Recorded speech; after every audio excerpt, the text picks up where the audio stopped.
So we've got Mike letting us know that 1997 Nebraska beats 1997 Michigan soundly. Of course, you have that opinion. You have every right to have that opinion, but it's kind of meaningless.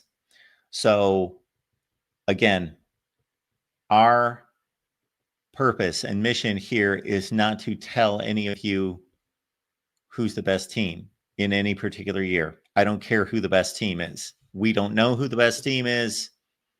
That should have been settled then. It wasn't. We didn't have a good enough system to figure it out. So we don't know who the best team was. Okay. So anyone, I will say this, in this type of situation here, that any Nebraska fan or anyone who says that Nebraska would have definitely beat Michigan, you are clueless. If for any Michigan fan or Michigan supporter or just anybody that says Michigan would have definitely won that game, then you are clueless. We don't know. We don't know. And again, if you know who would have won mythical games, hypothetical games, then you should be much better at actually predicting the games that are going to be played during the season, and you should be online winning a ton of money. And I'm guessing that you're not. But regardless, you don't know. I respect your opinion, Mike. I respect your opinion. We can roll out all sorts of games from the past, and I can give you my opinion on who I think would have won the game. Yeah. Now, we can roll out games from the past that nobody cares about, that weren't played in say 1997 Nebraska versus 1997. Who was the worst team in the Big Ten in 1997? Probably 1997 Indiana.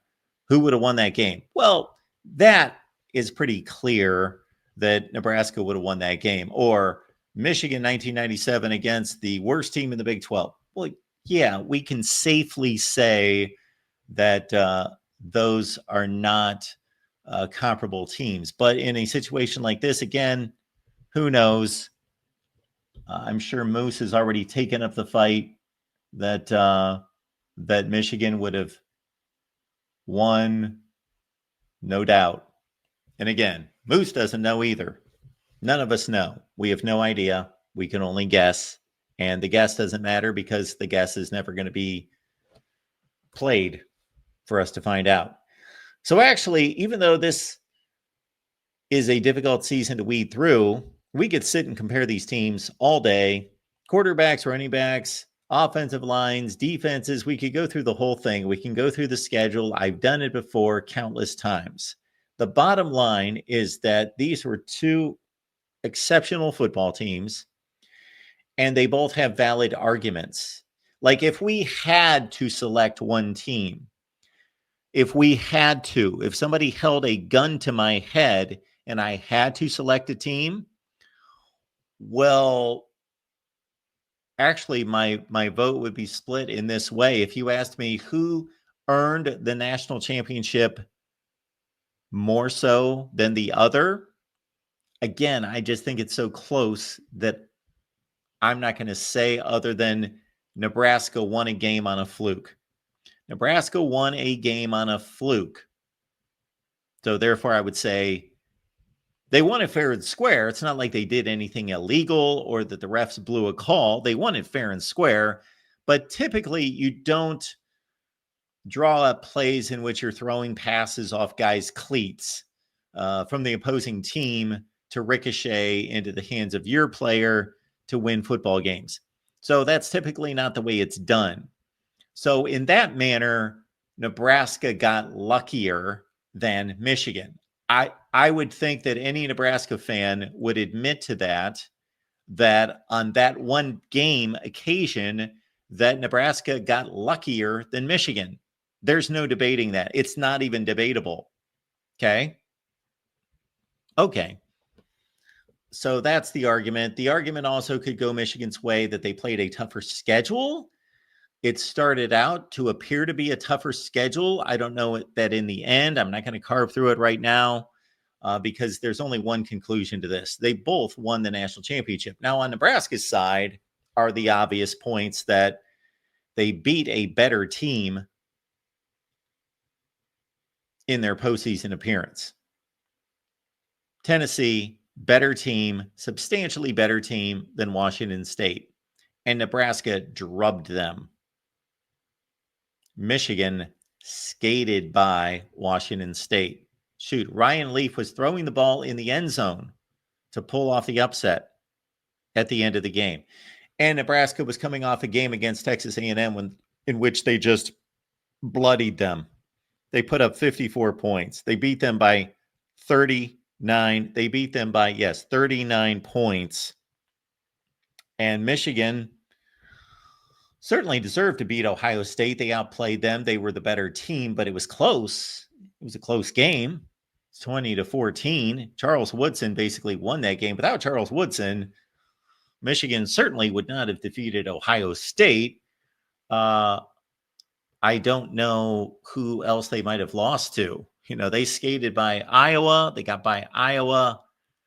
And I'm sure there was another close one or two in there that is not coming to mind. But again, the final deal is that they both went undefeated against exceptional schedules. They played in great conferences, and there is no way to rightly distinguish between the two. So in 1997, according to the Voice of College Football, the national champions are Michigan and Nebraska. Burks, my mission here is not to tell everyone who I think would have won a game. I think that's pointless. I'm not awarding national championships based on who I think would have won a game. That's as illegitimate as can be. I would hope nobody would be watching me if I was saying, you know what, I'm going to go through history and I'm going to tell you who would have won these games. No, I'm not doing that. I don't know who would have won the game. Nobody does. Nobody has a clue. These teams were so evenly matched.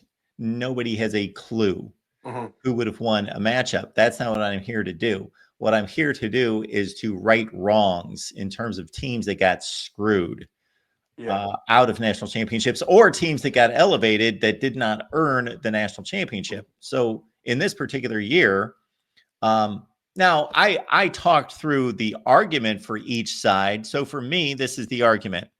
The Nebraska argument, like if somebody held a gun to my head and I had to choose a team, again, I would not be able to say, oh, well, I watched both these teams play a bunch of games that year, as I did, and definitely Michigan would have won or Nebraska would have won. No, but in terms of who earned it more, well, Nebraska had a fluke victory. So that, I think, is the most egregious mark against one of these teams, is that Nebraska basically, they lucked into a win. Now, it wasn't their fault. They didn't cheat. The refs didn't miss a call. I don't know if you're aware of what I'm talking about. Yeah, no, I don't. I was born in 1999. Oh, okay. I'm 25. So this is what happened. This is what happened. You yeah. should actually, I'm going to give you a shameless plug. You should read my book. Yeah. So Nebraska was playing at Missouri. Missouri was a decent team, not a great team, 7-5 kind of team. And game was going back and forth, back and forth. The game went to overtime, or this was in regulation, and Nebraska had a fourth down and they were losing by a touchdown. If they throw an incomplete pass, the game's over. And they're sitting at about the Missouri 15-yard line, and they throw a pass into the end zone. Scott Frost does, and the ball ricochets off a Missouri defensive back who had got knocked down or slipped or was diving for the ball or something. The ball hit his cleat and popped up into the air, and a Nebraska wide receiver caught it to tie the game and send it into overtime. Well, that's not really how we design football plays, is to throw it off a guy's cleat to another dude. So they got lucky. Now, did they cheat or do anything wrong? No, they won the game fair and square, but they got lucky. The other point on Michigan's side would be that if you really look at the schedules are pretty comparable, but I would say that Michigan played a tougher schedule slightly, not by a lot. So on the Nebraska side, Burks, I would say that they were a much more dominant team near the end of the year.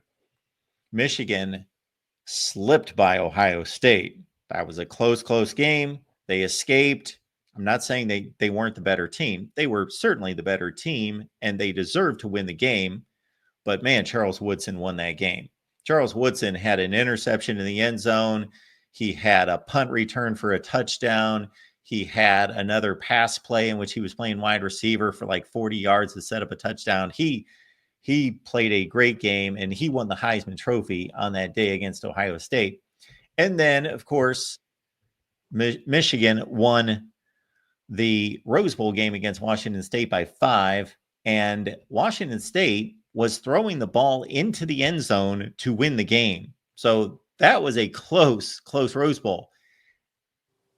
In comparison, Nebraska won the Big 12 championship game by 39 points. They scored 54. They wiped Texas A&M off the field.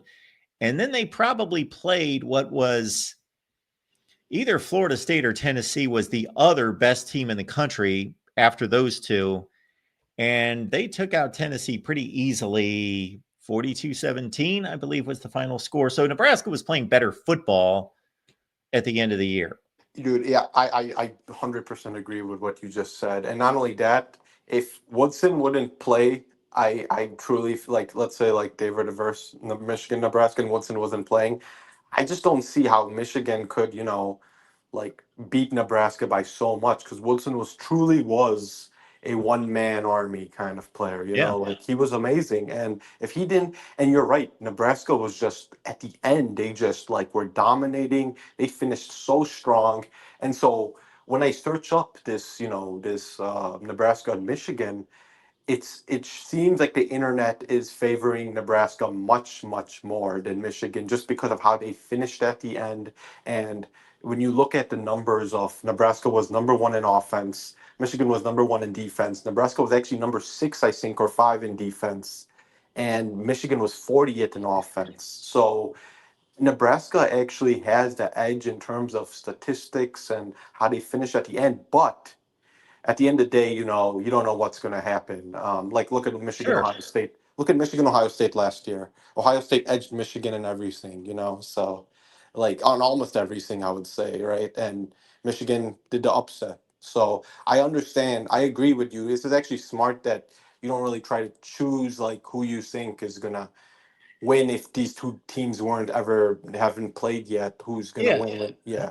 I've been Hmm. accused from time to time of being arrogant, but I'm not an Hmm. arrogant twit to the point that I'm going to tell people. Now, I can give my opinion. I respect everyone who gives their opinion and says, "Hey, I think Nebraska would have won," or "I think Michigan would have won," or whatever game we're talking about. I totally respect that, and everybody has the right to do that. But I'm not.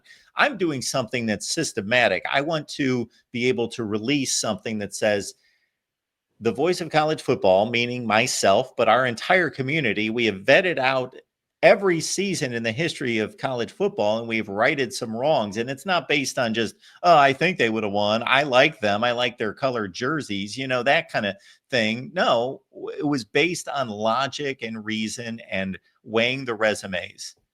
And if there's a tie, it's too bad. I don't want there to be ties for national championships. I would love for us to be able to go through every season and say, well, that's definitely the team that earned it. But once we get previous to the BCS era, and even a couple of years in the BCS, it is a muddled mess.